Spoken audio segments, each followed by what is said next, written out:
Konsep awalnya bagaimana menyikapi ujian dalam kehidupan. Itu dulu. Nanti baru ke detail apakah seperti Nabi Ayub atau Zakaria, itu kan pertanyaannya. Al-Baqarah ayat 155 sampai 157. Allah sampaikan gini. Walanabluwannakum bisyai'. Di situ pakai la sebagai taukid. Lalu pakai nunnya ta'zim. Tadi kita bahas waktu subuh. Demi keagunganku, aku membuat hukum dalam kehidupan.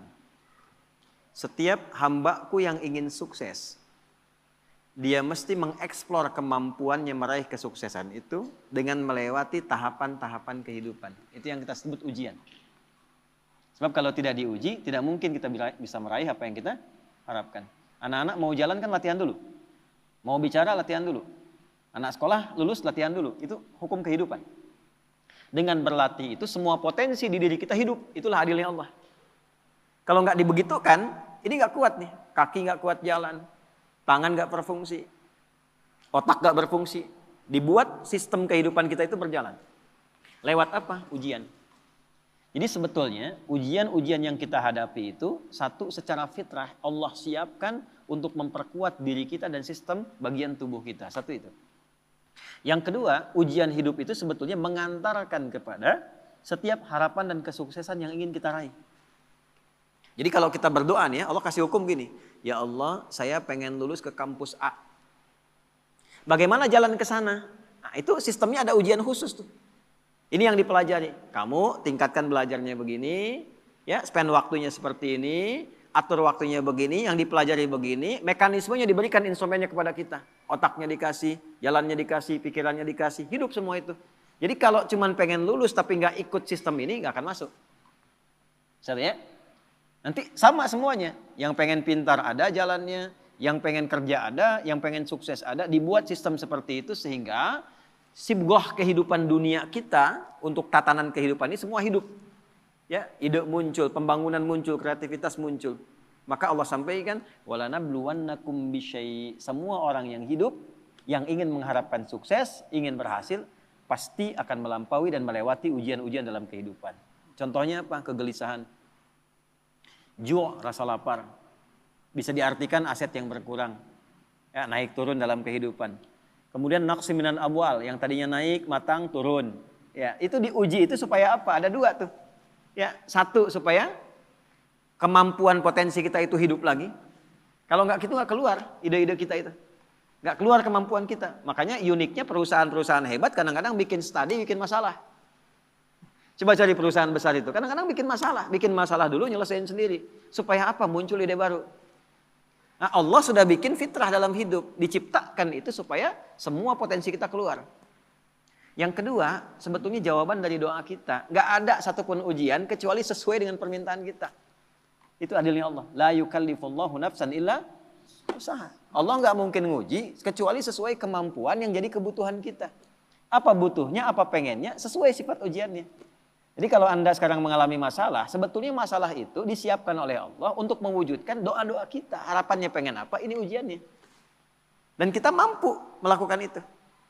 Ya, makanya tadi di surat Al-Insyirah waktu subuh kita bahas itu harus optimis. Begitu diuji, yakin saya bisa. Karena nggak mungkin Allah titipkan kalau tidak mampu menjalaninya. Jadi jangan pernah kita mencela satu persoalan hidup yang diujikan. Karena sesungguhnya ujian itu hasil dari permintaan kita sendiri. Saya pengen nikah ya Allah, tentukan tanggal sekian. Dikirim, ya, lewatin ini nih. Ya, nah ujian yang diberikan kepada Razik itu tidak akan diberikan kepada Fauzi. Gak akan sama ujiannya. Yang satu pengen lulus ujian, kampus pengen cepat wisuda. Yang satu pengen wisuda anak orang. Ya kan? Nah itu ujiannya beda. Gak akan sama. Masalahnya pun beda. Jadi ketika melewati masalah itu sebetulnya ingin mengabulkan doa yang diminta. Nah, jadi jangan pernah menyalahkan masalah. Gara-gara ini nih saya begini. Tidak, nanti hikmahnya datang belakangan. Nah ilmu hikmah itu mahal. Hikmah itu tingkat ilmu tertinggi. Kalau belum paham, yakini dulu, lewatin dulu, baru nanti hikmah datang belakangan. Nah sekarang baru kita masuk mas. Sebelum ke Nabi Zakaria dan Nabi Ayub tadi, bagaimana menyelesaikannya? Ya, Allah kasih contoh dulu. Nanti kamu kegelisahan pasti ada. Ya, lapar itu ada, gitu kan? Kemudian ujian berkurang harta, kadang naik kadang turun ada gitu. Dikurangin dulu nih supaya kreativitas muncul, nanti diakumulasikan lagi. Ya, kalau nggak begitu nggak akan kreatif. Wal anfus sakit, capek, lelah. Ada tetangga, kerabat meninggal, keluarga dan sebagainya. Supaya belajar dari kebaikan dia. Ya, selalu ada hikmah. Nah ujungnya apa? Ada watsamarat. Nah ini kurang tepat menurut saya diartikan di terjemahan. Watsamarat diartikan dan bebuahan. Kalau begitu sifat keadilan Allah kurang sempurna, naudzubillah. Karena yang diuji tukang buah saja. Tukang sayur enggak, tukang boneka enggak gitu kan. Nah samarat di situ pakai ilmu balaghah bacanya. Pakai kinayah. Kalau kita nanam sesuatu kan yang pengen buahnya. Tapi kan tanam dari benih, tumbuh, dirawat. Begitu besoknya mau panen, mangga, malam-malam diambil orang. Anda ikut tender, sudah memenuhi kualifikasi, begitu mau dihasilkan, diserobot orang. Ada ya? Wabasyiris sabirin. Nah, konsep umumnya Allah sampaikan, berbahagialah orang yang sabar. Itu konsep umum. Jadi kalau sedang menerima persoalan, dihadapi, terima dulu dengan sabar. Sabar itu apa? Bukan diam. Teruskan. Ya. Alladzina idza asabathum musibah. Yang kalau dia ditimpa dengan apa yang dia inginkan itu, nah itu musibah tuh. Ya, musibah. Saya pengen pesantren dikasih sama Allah, ini musibah. Jadi musibah itu nggak harus selalu buruk, tidak. Baik. Anda pun datang ke sini bagi saya musibah. Ya, sebaliknya saya ada di sini musibah bagi Anda. Jadi sesuatu yang dialami musibah itu. Kalau mengalami apapun, dia langsung punya keyakinan, inna lillahi wa inna ilaihi rajiun. Yang dititipkan Allah kok, pasti Allah ngasih solusi juga. Semua milik Allah, apa yang nggak mungkin bagi Allah. Nah itu. Cuman kesalahannya orang sekarang itu dilekatkan dengan kematian saja. Semua punya Allah dan akan kembali kepada Allah. Ya kita juga punya Allah. Gitu? Pekerjaan kita punya Allah. Masalah Allah yang kasih untuk mewujudkan kita. Solusinya punya Allah. Maka yang dibangun oleh Allah pertama kali kesadaran paripurna kita. Kalau sedang diuji, ingat kepada yang uji. Apa tujuannya diuji? Belajar dulu fikihnya. Supaya siap dengan itu. Nah sekarang banyak orang ingin meraih hasil tanpa melewati ujian. Gitu. Coba yang mau nikah ini. Nah, kan? Pengen nikahnya aja tapi belum belajar fikih nikah. Padahal Quran lengkap itu. Sebelum menikah pelajari tugas suami ini, tugas istri ini. Nanti akan ada masalah antara istri dengan suami. Masalahnya begini, begini, begini. Nanti akan ada masalah antara menantu dengan mertua. Masalahnya begini, begini, begini. Kalau kamu nanti mengalami itu solusinya begini, begini, begini. Sekarang jarang dipelajari. Pengennya cepat nikah aja. Tanggal tentukan, ini tentukan. Pelajaran belum ada. Dulu orang tua kita, kenapa ketawa? Dulu orang tua kita itu begitu kemudian mengkhitbah, dipacari, dikasih daun pacar yang perempuan. Lalu diajari rumah tangga 40 hari. Yang laki-laki belajar untuk memaksimalkan nafkah. Nah dalam masa menunggu itu disebut pacaran. Belajar fikihnya begini, ininya begini. Makanya dulu tuh banyak sekali pernikahan-pernikahan yang abadi dan langgeng. Kenapa? Karena fikihnya dipakai. Sama babnya kerja tapi tidak belajar tentang fikih kerja. Tantangan gimana? Menghadapi orang iseng gimana? Kalau makin naik, oh ini akan terjadi. Orang nggak suka, ingin menyingkirkan, ingin menyungkurkan, menghambatnya begini. Nanti cara menyelesaikannya begini. Ibadah ritualnya begini, secara intelektual pemetaannya begini, di lapangannya akan begini. Itu ada semua. Dan hebatnya adanya di Quran. Nah, makanya orang-orang yang kembali kepada Allah, dipuji oleh Allah. Ayat 157-nya. Ulaika alaihim salawatum mir rabbihim wa rahmah. Orang-orang yang memetakan mitigasi persoalan dan menerima optimis dia selesaikan, dipuji oleh Allah dibandingkan orang yang berkeluh kesah. Jadi sabar itu bukan diam. Sabar itu mengkontemplasikan, terima. Karena nggak diterima pun jadi masalah kita juga. Dan yang pengen itu kita juga. Terima dulu. Nanti setelah itu terhubung dengan Allah, sholat. Karena itu sholat disandingkan dengan sabar untuk menyelesaikan masalah. Ada di mana? Al-Baqarah 45. Ya, wasta'inu bisabri wassalah. Kalau engkau punya masalah, terima dulu. Bukan cuma engkau, yang lain juga punya masalah. Kan engkau juga yang minta. Nanti bawa solusinya lewat sholat, minta sama Allah petunjuk. Kalau belum yakin di soal imannya, Al-Baqarah 153. Ya ayyuhalladzina amanu sta'inu bisabri wassalah. Katanya engkau yakin dengan saya. Engkau yakin percaya kepada saya. Saya kasih kok nggak yakin juga. Di mana imanmu kata Allah? Nah, setelah itu dikasih rincian jenis persoalannya. Ini orang-orang dulu yang punya masalah. Kamu pernah sakit? Aku ujikan kepada Ayub. Kamu pernah punya persoalan di rumah tangga tentang keturunan? Aku ujikan di Zakaria. Muncullah pertanyaan Anda tadi, apakah harus seperti Nabi Ayub atau seperti Nabi Zakaria? Balik ditanyakan sifat masalahnya apa? Karena Allah turunkan kisah-kisah itu untuk memberikan detil kepada Nabi Muhammad. Kalau sakitmu ringan Muhammad SAW. Lagi kerja sakit diuji nih. Capek, batuk, pilek, apa. Nih Nabi Ibrahim pernah begitu.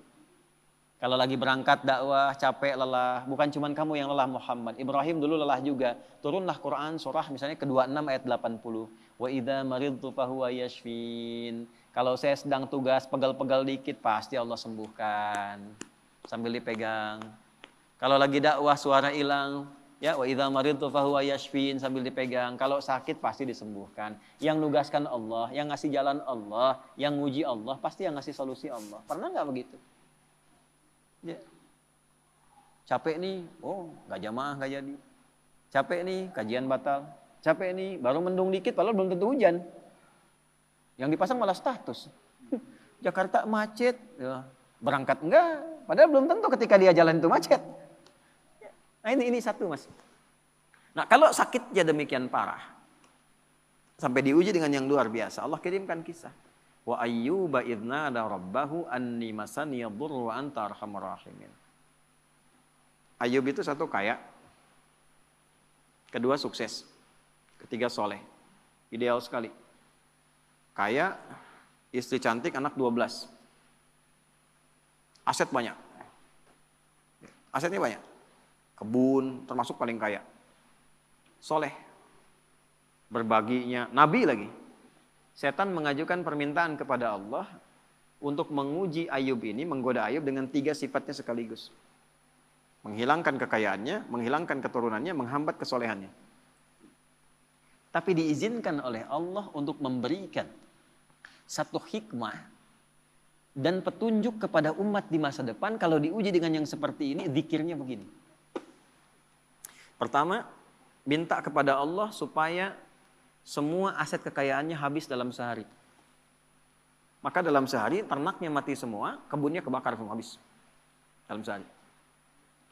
Setan melakukan itu, menduga Ayub akan putus asa, mengeluh kepada Allah. Yang terjadi justru ibadahnya naik 2 kali lipat. Nggak komen tentang aset itu. Alhamdulillah engkau yang titipkan, kau yang ambil, selesai itu. Sehingga jadi rumus. Ya, jadi rumus tuh. Nih rumus Ayub tuh begini. Contoh nih ya. Ini sendal di depan nih. Itu titipan dari Allah bukan? Kalau titipan yang punya siapa? Allah. Nitip nih, kalau nitip diklaim sama yang dititipi, benar nggak? Tidak kan? Ya kan? Kalau yang dititipi berarti kan akan mengembalikan kan? Nah, kalau dikembalikan dalam keadaan rusak, seneng nggak yang nitipkan? Tidak. Saya nitipkan untuk dipakai pada yang baik, dipakai untuk nyuri, seneng nggak? Tidak. Begitu dititipkan dan berhasil mengolah itu, diambil sama yang menitipkan, alhamdulillah. Ya Allah, engkau titipkan kebun, aku sudah pakai sesuai dengan apa yang engkau perintahkan. Aku rawat, aku tanam, aku bagi, aku share, aku sedekah. Sekarang kau ambil lagi, alhamdulillah, sukses saya menjaga titipan. Dan Allah mengatakan kalau sukses aku ganti lebih di akhirat. Jadi milik kamu, lebih indah lagi. Jadi Nabi Ayub tuh melihat sesuatu itu titipan Allah saja. Kalau hilang, alhamdulillah cari dulu. Kalau nggak ketemu, alhamdulillah tugas selesai. Titipan selesai. Yang penting hisabnya ringan. Itu Ayub. Malah nambah soleh. Ya. Nah, bisa nggak itu kita bawa dalam kehidupan sehari-hari? Ya, makanya kata Nabi, ajaban li amril mu'min, orang beriman tuh sempurna, mengagumkan perkaranya. Kalau dapat kesuksesan dia bersyukur, jadi nggak berlebihan. Allah juga yang nitipkan kok. Kalau diuji dengan persoalan dia bersabar, yang punya Allah juga kok. Gitu. Jadi sama aja antara ada dengan tiada, sama aja. Dinikmati aja. Nah, dalam menjalani itu butuh penyesuaian. Disitulah ada pahala. Ya. Kalau nggak ada ujian nggak ada pahala, nggak ada pahala. Nggak tahu caranya kita berdoa, berkeluh kesah, minta dan sebagainya. Jadi saya kembali kepada awal ketika Anda bertanya tentang sikap Nabi Ayub. Secara konseptual dari Al-Quran yang pertama kali adalah satu. Jika dihadapkan pada ujian kekayaan, ini yang harus dilakukan. Kalau jatuh pun begini caranya. Kalau sedang maju di atas bersyukur, jangan terlalu angkuh, jangan sombong dan sebagainya. Kata kapan-kapan Allah bisa ambil, itu loh hikmahnya. Kalau diambil pun jangan banyak disesali. Toh yang punya bukan kita kok. Ya, belajar sama tukang parkir. Datang mobil beda-beda biasa aja. Ya. Nggak ada tukang parkir begitu Alphard pergi langsung marah katanya, woi ngapain diambil? Nggak ada, biasa aja. Gitu. Nggak ada bangga sampai selfie dengan mobil orang gitu, biasa aja. Dapat titipan, begitu waktunya diambil, pulang selesai. Itu problemnya kadang-kadang Nah, ngajinya nggak sampai ke situ. Fikih syukurnya banyak, fikih sabarnya nggak dipelajari. Itu satu. Yang kedua, begitu naik meningkat, ya Allah minta anaknya meninggal dalam sehari semua. Diuji meninggal semua sehari, Pak. 12 sih. Dikira akan down. Ternyata naik 2 kali lipat. Berarti udah 4 kali lipat dari sebelumnya. Tinggal yang terakhir, ya Allah kok masih naik nih. Bikin sakit ya Allah.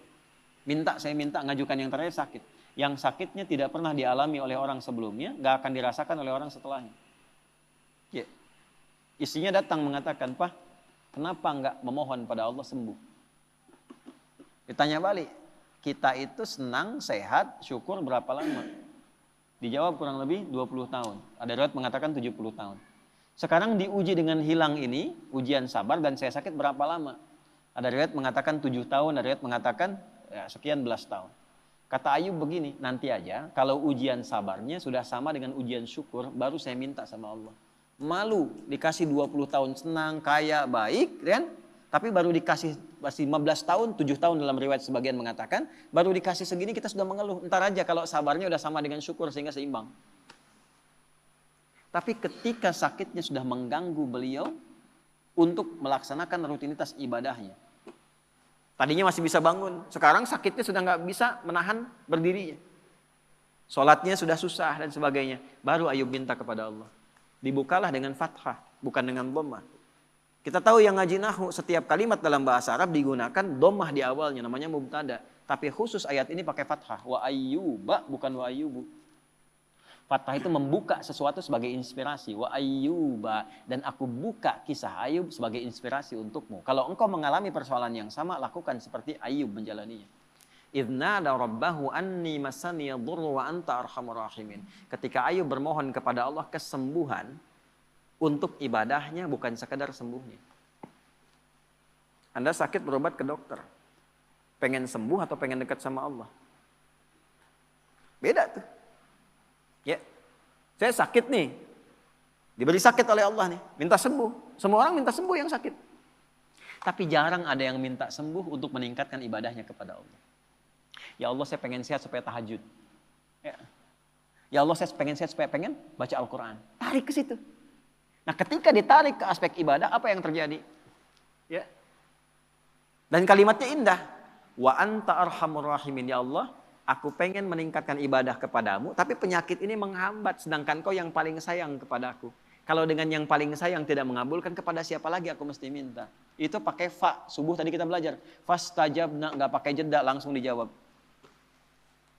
Fastajabna lahu. Kami langsung jawab. Fakashafna ma bihi min dur. Yang hilang-hilang, yang terasa sakit, habis semua, diselesaikan. Yang paling menarik, wa atainahu wa ahlahu mithlahum ma'ahu. Kami balikkan lagi keluarga yang tadinya hilang. Tadi kan 12 anak itu meninggal dalam sehari kan? Tiba begitu sembuh, berhubungan lagi dengan istrinya hamil lagi, begitu hamil kembar 12 kali hamil, jadi 24. Yang tadinya 12 meninggal, sekarang lahir baru anak 24. Oh, Zik, 24 tuh. Setelah itu apa? Karena Ayub ini dikenal dermawan, bagus, suka berbagi, maka orang viral, Ayub sudah sembuh, datanglah nengok. Datang itu bawa sesuatu. Ada yang datang bawa hasil kebun, datang mau nyerahkan, kaya lagi 2 kali lipat dari sebelumnya lagi. Dan ditutup dengan kalimat ujungnya, wa dzikra lil abidin. Kami tidak khususkan ini untuk Ayub, tapi bagi setiap hamba kamu yang punya persoalan serupa, lakukan zikirnya Ayub. Ujiannya apa? Sakit. Ujian harta. Sedang turun, omset dan sebagainya. Ya kan? Atau dengan hal tadi yang disebutkan, maka zikir Ayub bacakan. Apa zikirnya? Ya? Anni masaniya dhurru wa anta arhamur rahimin. Itu. Jelas ya? Oke. Zakaria berbeda. Zakaria ujiannya di rumah tangga, istri divonis tidak mungkin punya keturunan. Wa mraati aqir. Istriku divonis, menopause dan mandul. Secara medis gak mungkin. Maka apa yang dilakukan? Membangun pendekatan kepada Allah, sholat. Ya, tapi kalimatnya indah. Rabbi la tadharni fardan wa anta khairul warithin. Ya Allah, jangan biarkan aku sendiri untuk memperjuangkan risalah dakwah ini. Aku pengen ada penerus, aku pengen punya keturunan. Itu bukan sekedar punya anak ya Allah. Supaya ada legasi dakwahku yang diteruskan oleh anak-anakku. Gak berhenti memperbaiki masyarakat itu. Ya itu kuncinya. Kalau cuma pengen punya keturunan, yang lain minta banyak. Tarik ke unsur ibadah. Tarik. Engkau yang paling sayang padaku ya Allah. Aku tidak putus berdoa kepadamu. Dari mulai aku kuat sampai fisikku letih, sampai rambutku memutih. Ada orang minta di depan 5 menit tuh. Pak Ustadz, Pak Masuri, tolong Pak Masuri. 5 menit, dikasih gak? Belum tentu. Tapi 24 jam di depan, tangannya begini, Pak Masuri gitu, tolong 24 jam. Dikasih nggak? Keterlaluan kalau nggak ngasih. Ya kan? Allah punya sifat Rahman dan Rahim. Ini ada hamba minta begini, ya Allah, dari mulai rambutku menghitam sampai memutih, fisikku kuat sampai letih, aku tetap yakin bahwa Engkau akan mengabulkan doaku. Aku tidak minta banyak ya Allah, aku minta keturunan supaya bisa meneruskan dakwah bagi orang-orang untuk bisa menyembahmu. Langsung jawabannya sama dengan yang tadi Ayub. Fastajabna. Gitu. Tapi isiannya apa? Yusari'una fil khairat. Diisi dengan dharma bakti kebaikan. Ya, inilah salah satu yang sanadnya ke Syekh Nawawi Al-Bantani. Ya, jadi kalau pengen cepat doa dijawab, salah satunya bukan sekedar doa. Sertakan dengan kebaikan. Bisa dengan infak kalau ada harta. Ya, bisa dengan ibadah tenaga, sholat tambah, baca Quran tambah. Supaya Allah mempercepat pengabulan doa. Nah itulah wasilah. Ada konsepnya di Quran surah 5 ayat 35. Ya ayyuhalladzina amanu taqullaha wabtaghu ilaihil wasilah. Hei orang beriman, kalau punya hajat, punya keinginan, tingkatkan takwamu kepada Allah. Dan jadikan takwa itu sebagai wasilah. Bentuknya apa? Takwa dengan tenaga, amal solehnya, sholat. Kan nggak bayar sholat. Kan? Takwa dengan harta, infak, sedekah. Cari anak yatim, cari penghafal Quran. Ya, cari janda-janda dan sebagainya misalnya. Yang memang ada tanggungan yang bisa kita bantu. Itu jadikan wasilah untuk minta. Cuma mintanya jangan tarik ke dunia. Pandai. Tarik ke akhirat. Minta sama Allah. Tarik. Gitu. Saya pengen punya ini ya Allah. Supaya saya bisa beramal soleh. Nah itu. Jelas ya? Nah jadi sekarang tinggal pilih mas. Nanti indahnya di Quran itu semuanya ada contoh.